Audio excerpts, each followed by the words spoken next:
Hello and welcome to Making Through the Seasons. My name is Lauren. I live in New England with my husband and our 2 children. You can find me on Instagram as Making Through the Seasons, and you can find all of my project details on Ravelry. I'm Lauren's Makes over there. Happy birthday. In this video, I'm going to share what I've been working on. This includes a sweater, 3 pairs of fingerless mitts, and a whole lot of swatching. At the back half of this video, I'll be going through the process of making a sit-upon with my daughter, or maybe I should say for my daughter, if you know what I mean. And then at the end of the video, my husband has tried his hand at a little bit of vlogging. I always tell him he has a wonderful voice for broadcasting, so be sure to check that out. But first, here's a quick peek at some of the knits that I'll be sharing in this vlog.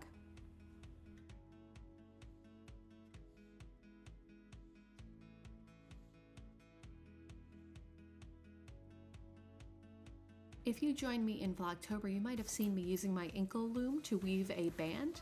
I then took the band and added some D-rings to make the belt that you can see in front of you, and I just love it with this shirt dress. In this month, I have been working, or rather in the month of October, I had been working on a sweater for my son. My son just recently celebrated his birthday, and one of the family traditions that I have is to knit a sweater, usually a sweater, for my children for their birthday.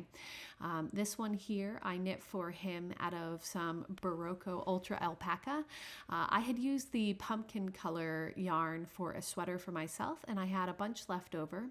And I had a single skein of the darker color that I thought I could use as a contrasting color. And then I just worked stripes into the sweater to try and use as much of that burgundy yarn as I could. I did a top-down sweater for this, and this is a pattern of my own design. I didn't use any pattern. I measured his body to figure out where I wanted things to lie. I did a rolled neck because I find that he doesn't enjoy pulling tight things over his head.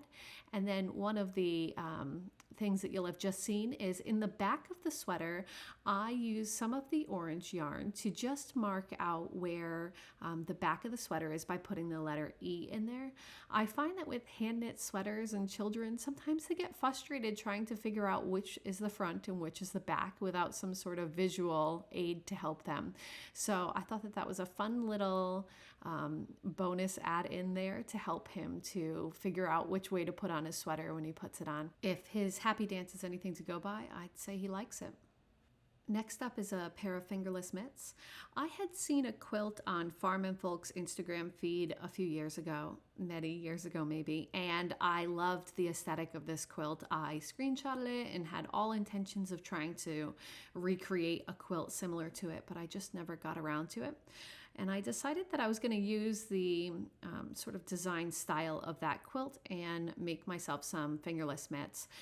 This is an entirely improvised or made up pattern by me. I used some leftover sock yarn and some size 3 needles and just kind of created this one as I went along. I think that they're really nice. I love the way that they feel. The fingering weight yarn makes it light enough that it's not like you're wearing something too particularly heavy. They're really great and versatile to wear outside. When it came to the colorwork patterning, I actually made them the inverse of each other. So you can see that whether you wear them left hand or right hand, the triangles or the half square triangles will either point away from each other or towards each other. So these are sort of a reversible patterning, so you can wear them either way. Here you can see that I have them so that when my hands are together, the triangles point outwards towards the outside of my hands. The next project up is another pair of fingerless mitts. There's a little bit of a trend on this video. I knit these up with some yarn that I had dyed up in the previous year. I used some marigolds from my garden and a 100% wool. This is a worsted weight and it's a merino blend of US wool. I made these ones for my son and I just applied a garter rid patterning on these ones just to give it a little bit of interest. The next project is one that's really just in the early stages. I dyed up some yarn for projects for my son and daughter to have some new sweater vests. This yarn here is a marigold dyed yarn, and I started swatching, and honestly I just kept swatching and swatching and swatching.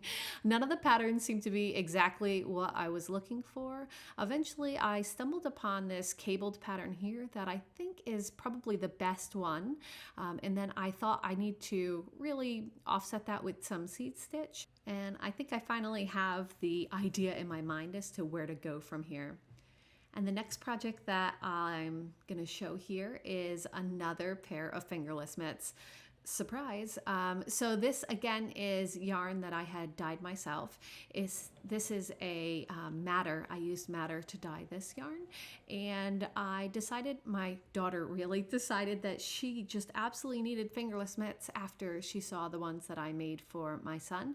And so I came up with this pattern for her. What I did is I actually took the patterning, the cabling that I had swatched with for the sweater vest, and I made it, instead of a 9 stitch, a 12 stitch, so that it would take most of the back of the hand. And then I paired it with some seed stitch because I had had so much success with the seed stitch in the other yarn that I thought it would look really nice with this. And she loves them. She's been wearing them, in the mornings when it's just a little bit chilly. They look really cute, so I'm really happy with this one. Another successful pair of fingerless mitts.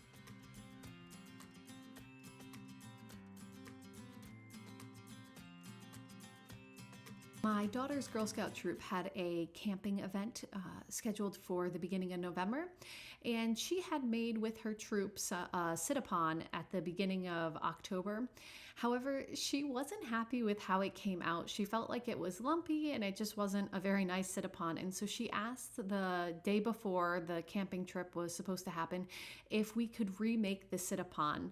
And so we set out to remake it, and almost everything that we used to make this sit-upon is recycled material that we had on hand.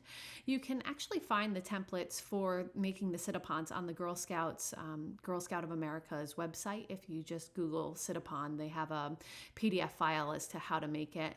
So what we used is some leftover fabric bits, old jeans, old t-shirts, anything to stuff it with, and then we wrapped it all up with a tablecloth, an outdoor plasticky vinyl tablecloth that we had on hand that we had used camping but had gotten damaged, and so we were no longer using it.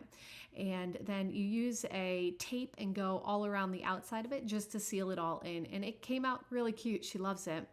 And I figured that while I was at it making her sit-upon, I would take the foam insert that comes in the backpack and I would add a waterproof layer to that one as well. And I actually am pretty satisfied with how it came out. We use this backpack as like a family backpack when we go hiking or when we go places, any places where you have to go with children. It's always helpful to have a backpack. Well, here we are, a typical beautiful New England early November day. Still got some beautiful colour, amazing blue sky. Still looks pretty good for such a late part of the fall. However, in the spirit of every silver lining has a cloud, with fall comes a lot of leaves. And while Lauren's going to be inside crafting today, I have got me some leaf cleanup to do. Maybe with the help of the kids, we'll see. We've been at this for about 20 minutes now, and this is as far as we've got. No, I'm kidding.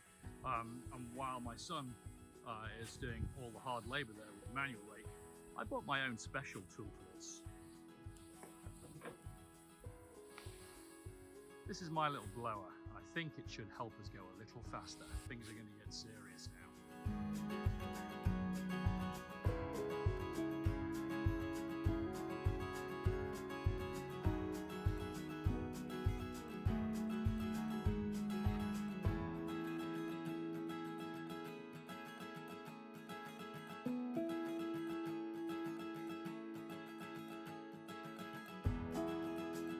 Well, not totally perfect. Still a little bit of detail work to be done to clean up the leaves here in what we loosely term the meadow around here. But between one nearly 7-year-old and his rake and my little wonder blower, we made pretty short work of it. I don't know, what do you think, bud? 15 minutes maybe? Whew. It's easier than raking, but it's still work.